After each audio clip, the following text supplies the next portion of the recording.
5:30 సమయంలో పండుకొని లేచి బయటికి వెళ్ళి చిన్న ఎవరో ఇద్దరితో కలిసి 6 గంటల సమయంలో మాట్లాడుతుండే అని చెప్పారు. గుర్తు తెలియని వ్యక్తులు వాళ్ళు ఎవరేమో బండి మీద వచ్చి వాళ్ళతో మాట్లాడుతున్నారని చెప్పారు. ఆ తర్వాత మేము వేరే వాళ్ళని ఇంకా ఎంక్వైరీ చేస్తే ఇంతకుముందే బైక్ మీద వెళ్ళంగా చూసినామని చెప్పారు. రాత్రి శాలిబండ పోలీస్ స్టేషన్లో కంప్లైంట్ ఇచ్చినాము. 363 సెక్షన్ పెట్టి కేసు గిట్ట నమోదు చేయడం జరిగింది.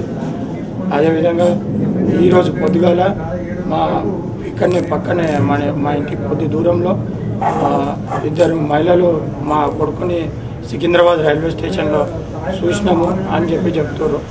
ఎవరో ఒక అతను గ్రీన్ షర్ట్ వేసుకొని ఉన్నాడు. మా కొడుకు చెయ్యి పట్టుకొని ఫాస్ట్గా సికింద్రాబాద్ రైల్వే స్టేషన్లో తీసుకొని వెళ్తుండే. విశాఖ ట్రైన్ ఎక్కడానికి 1వ నంబర్ బోగి ఎక్కిందని చెప్తున్నారు. రాత్రి 9:30 సమయంలో ఆమె చూసింది. ఆమె ఇక్కడ పక్కకు భారతమ్మ అని చెప్పేసి ఉన్నది. ఆమె చూసింది.